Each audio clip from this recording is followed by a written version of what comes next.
All right, here we go. So this is our 62 to 65 850 cert cage. This is what it looks like in the program. This is the machine that cuts out all the notches. Here's the bender for bending it. Kind of cool stuff. All right, so check this out. Little tech tip for the day. So we go ahead and drill a little tiny 1/8-inch hole in these tubes. You're probably thinking to yourself, probably ruining this. Like, what's going on here?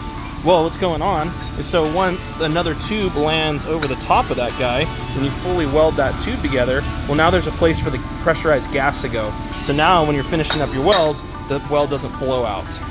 So I wanted to just give you a couple of tech tips on how to get started. So you can see that we've already got all of our parts and pieces sanded, just using red Scotch-Brite, so don't put giant scratches in it. You just want it polished and shiny. And then we've got our number 1 bar, or our seat bar, however you want to call that, in. Got the seat belt bar back in there. And we've got A-pillar stuff all dialed in. So what we've done is we've assembled it enough to put the rocker bar in right there. And then we're marking where the floor plates go, because we're going to go in and actually drill a hole so we can drop the cage down. We won't have the rocker bar in at that point, but that'll give us enough room to that'll give us enough room to weld all of the upper gussets that go in the corners. So you can see you got clearance to the steering column. So basically we've just got this fit and we're happy. Our gaps are good on the corners. Our pieces fit on the floor perfect. This is straight off the machine. This is there's no trimming, no cutting, no nothing. Like, this is just how it comes off. We got the CAD profile really pretty darn good on this thing. So you can see the gap up there as far as the fitment of the cage. So we verified all that. We're gonna cut our holes and I'll show you. All right, so I wanted to stop the video, cover a great feature of our roll cage kits. You're probably wondering yourself as you're watching this video, how did you line up the tubes? Well, here's how. CAM software scribes lines in the material to show you where the joints are. If you look around at the pieces, you will find scribe lines for intersections, bend locations, and bend angles. The scribe lines will get you where you need to be. Basically, you're just going to line up the sub-tubes, or like a notch tube, on one of the main tubes. They're usually going to be A-pillar bars or main hoop bars, something of that sort. You will end up lining those scribe lines up, put the tube on that location, and then just give it tack weld.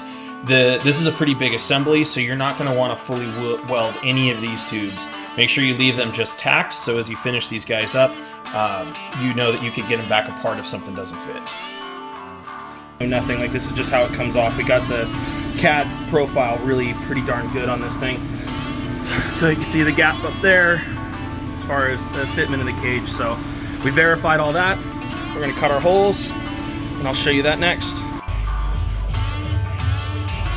All right, here we're at it again. So you can see we drilled holes in the floor. You can see the tube sticking down.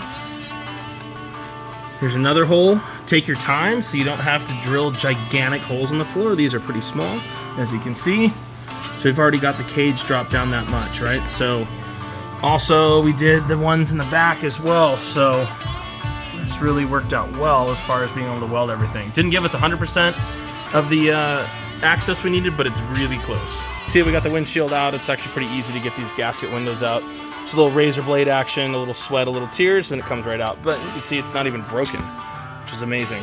So you can see how much access there actually is to welding all this stuff up. And you can see all the nice gaps. Everything's gonna fit up super nice. And once we put that back up in there, you almost can't even tell. You can see from the other video how much that tube dropped out the bottom of the floor. So this is gonna work out really well.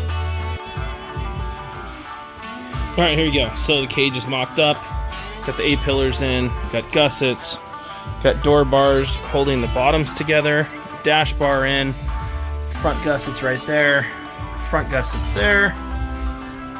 The limiting factor for dropping it through the floor is this cross member right there. We pulled the rocker bars up because that actually gave us a little more drop through.